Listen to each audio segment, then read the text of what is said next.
they go down. They charcoal the ladies and steal all the seams with their up and they're down. Up, down, flying around, rooting the loop and you flying around. Rightfully clean, those magnificent men in their flying machine.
An 18-year-old girl has been charged with negligent driving following the accident.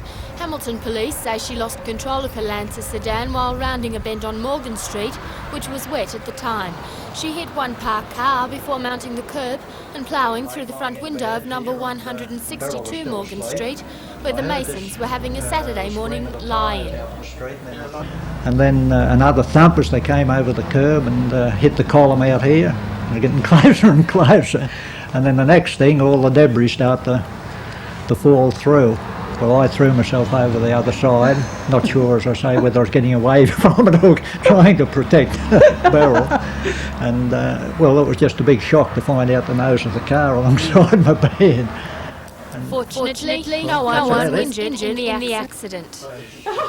Not yet. Okay, this is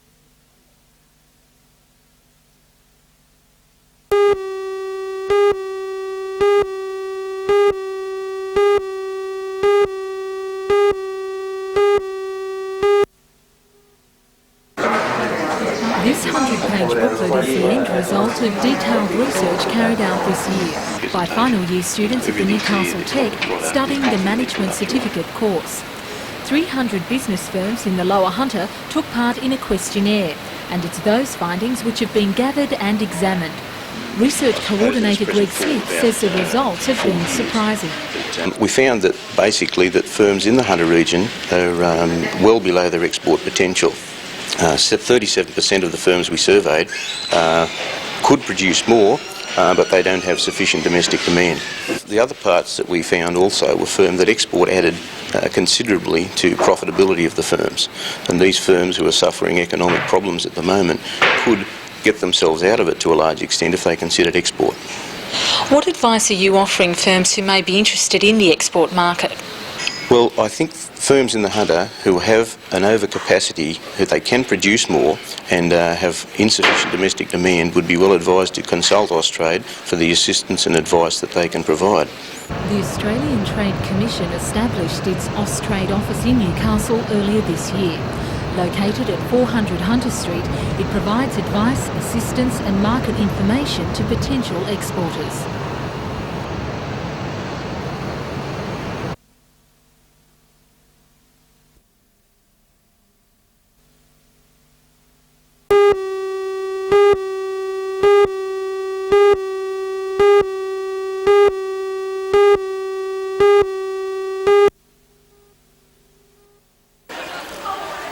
The final exams began yesterday, and this year there's a different format. With the introduction of the system of continuous assessment, both an exam mark and an assessment mark will now appear on the higher school certificate.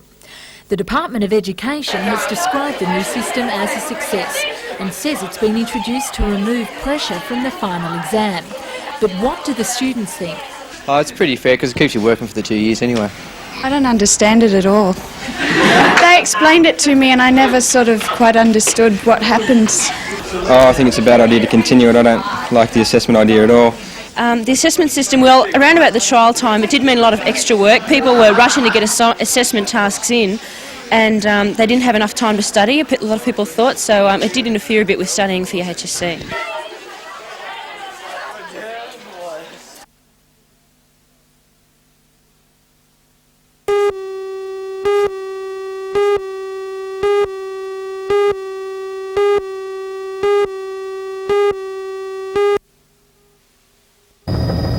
The state government's wilderness report recommends that 36 areas of land around the state be closed off as nature's sanctuary. The proposal has already drawn criticism from many groups who now use the land either for recreation or industry. More than 358,000 hectares of land, in addition to existing national parks, would be directly affected by the wilderness report's hit list. 15 of the 36 areas earmarked are producing timber, with the local Dungog and Gloucester timber areas threatened if the report goes ahead. According to a spokesman for the Forest Products Association, Michael Healy, the loss of 9,000 hectares of highly productive timberland would be a crushing blow to the local industry. Well, those 9,000 hectares are capable of producing 350,000 cubic metres of timber, and if that's lost to the industry, well, there's got to be closures of sawmills and loss of employment. So the FPA has sent a scathing submission to the Working Party on the Wilderness Report, calling on them to maintain land traditionally used by the timber industry. The Forest Products Association have recommended in their submission that no further areas of forest producing land be lost, and they suggest to the government that the option of the wilderness concept be reconsidered to more accurately reflect the needs of the people of New South Wales. In other words, more areas for active recreation that are available to the bulk of the population, not just a few. So it's not just from the timber industry that you don't like about the...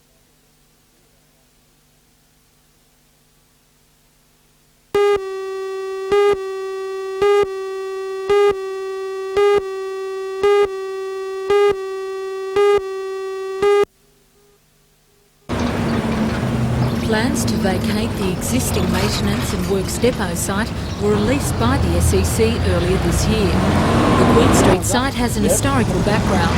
When the old Sydney Street power station was taken out of commission and sold for scrap in the early 1950s, the Queen Street land remained and was developed into the Central Maintenance Works depot. At that time, the Newcastle City Council was responsible for the power supply. But in 1957, that changed when the Shortland County Council was established. A spokesman for the SCC described the land as a choice piece of real estate and said it may be sold for low or medium density housing to prospective developers. Tenders have now been called to undertake the reconstruction of the County Council's major suburban depot in Abbott Street, Wallsend. The project cost is estimated at more than $5 million and will involve the relocation of workshop activities and stores from Queen Street. The SCC says it plans to move ahead quickly with the reconstruction, the date for tenders closing mid-November.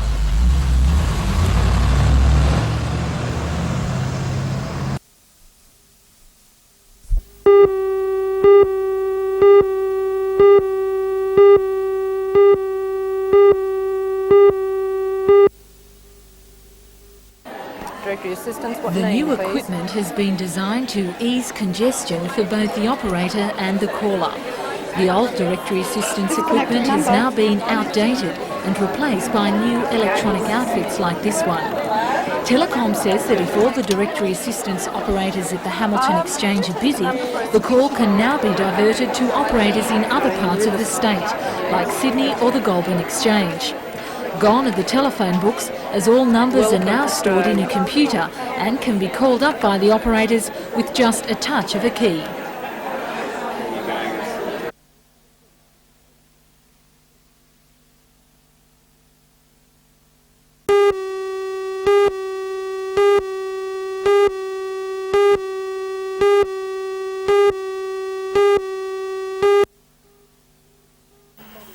The winter pasture trials, including these ryegrass varieties, have been under cultivation since April, and are the first trials of their type to be staged in the region for some years. The tests have been conducted by the Department of Agriculture in conjunction with the Turngal Agricultural College and are aimed at giving farmers a chance to assess the performance of different types of pastures under control conditions.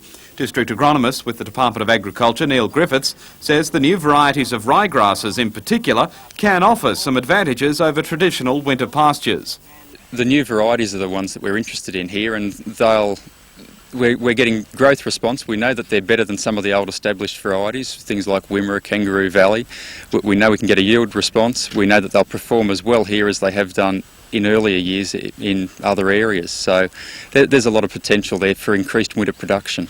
So you think that a lot of farmers, especially dairy farmers in the Hunter, can get involved with them as winter crops? Oh, certainly. You know, most dairies would be using some ryegrass now. Potential with these new varieties to increase, I think. With conventional seed beds and with sod seeding into established kikuyu or maybe into old lucerne paddocks and things like that. So is the new ryegrass varieties, is there any advantage over, say, the old lucerne or oats that's the traditional winter crops in the Hunter? Over lucerne, ryegrass will give a lot more winter growth, and it's more. You've got to manage it intensively on a reasonable area. Over oats will give quicker feed early in winter. The ryegrass gives a lot more feed at this time of year, late winter, spring and into early summer. You'll get sort of anything up to a third more production out of the ryegrasses. And what about clover? Has it any distinct advantage over clover? Higher yield potential, but lower quality. The clover, being a legume, has higher quality. It's an ideal mixture with the clovers. Meantime, Neil Griffiths says farmers in the region are hoping for good rain in the next few weeks to ease the unseasonally dry spell. But he says farmers can still take some precautions to avoid the full effects of the dry conditions. Well, I think they've got to look at their feed situation at the moment, conserve fodder if they can. If they think they're going to be short later in summer, then they've got to look at don't leave irrigation too late. If they're going to irrigate, look at using fertilisers, use small areas intensively. For people that can't irrigate, well, they've just got to look at buying fodder strategically, I guess, get the best price they can if they think they need to.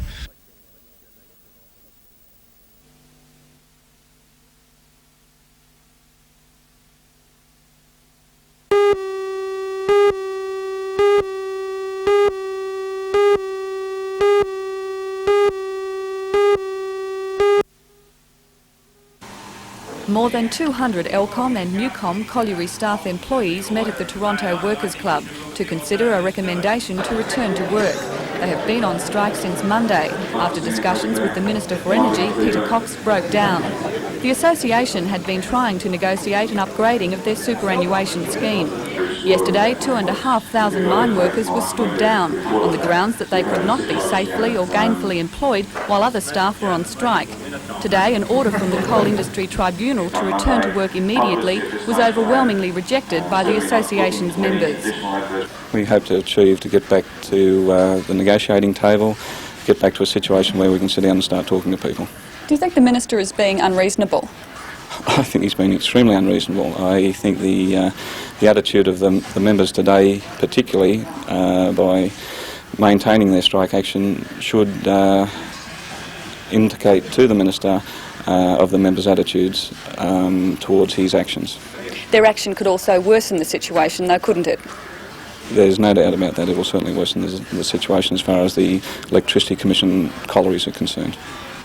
Colliery staff will continue their strike action until Monday afternoon. Another stop work meeting will be held next Thursday. Meanwhile, a success story in the battle for superannuation changes. The Federated Ironworkers Association has reached a new agreement with BHP after lengthy discussions, and today delegates in the Hunter region were briefed about the changes. The FIA's National Secretary, Harry Hurrell, says he's satisfied with the new scheme. Well, the scheme will cost the company $14 million, so it's of some significance. It involves a scheme with 18,400 members. It returns 18% on investments, and there is 27,000 steel workers who will benefit.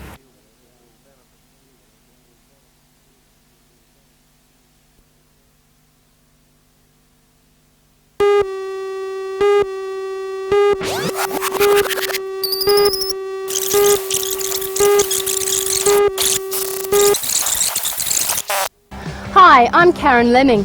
Men and women who've been associated with Wangi Power Station throughout its history walked through these front gates for the final time today. They came to celebrate and perhaps even to mourn the end of Wangi as one of the state's power generators. Join Ray Deneen and Anna Manzoni for all the news tonight at 6.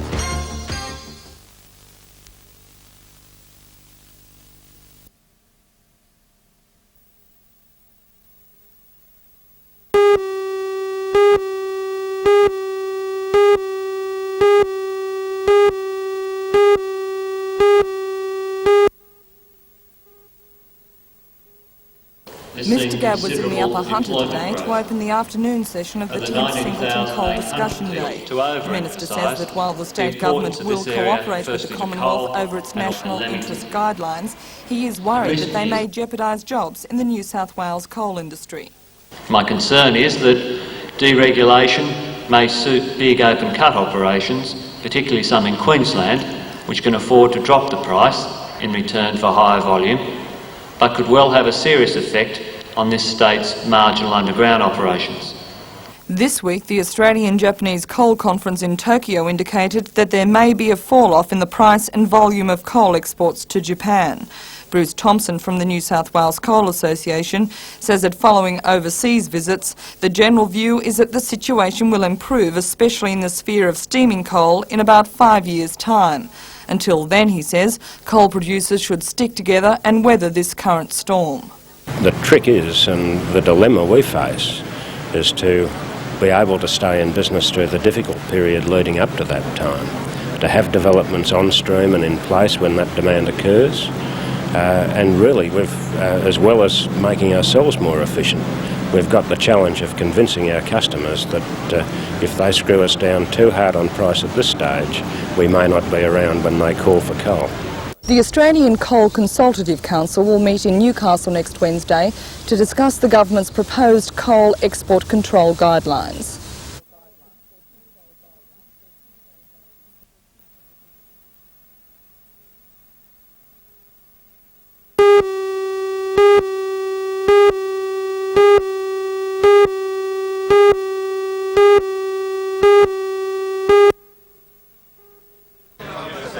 .150 of the striking colliery staff met at Toronto RSL Club today and voted unanimously to return to work immediately. Union officials say the decision will allow an application to the Arbitration Commission to go ahead on Tuesday.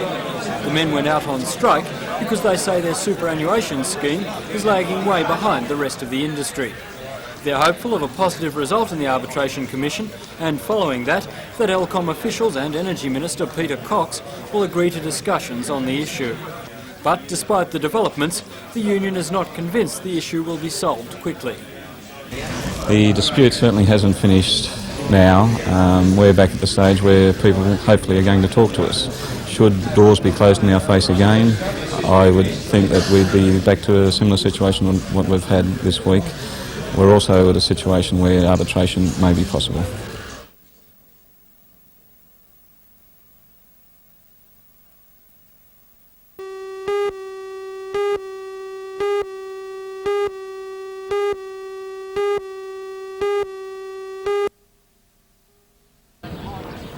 Firstly, at number 1 Sports Ground, the Indian national under-19 team did battle with the Newcastle representative 19s in a 55-over match.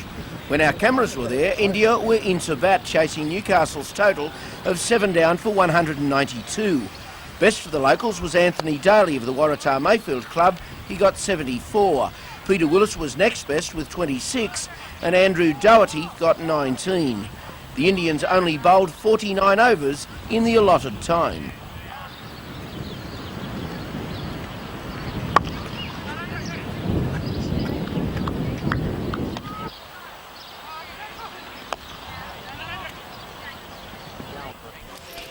At Cahibah Oval, the Charlestown Club staged a testimonial match for their long-serving former state player and captain Michael Hill, a man described as having the most significant impact on Newcastle cricket over the last 20 years.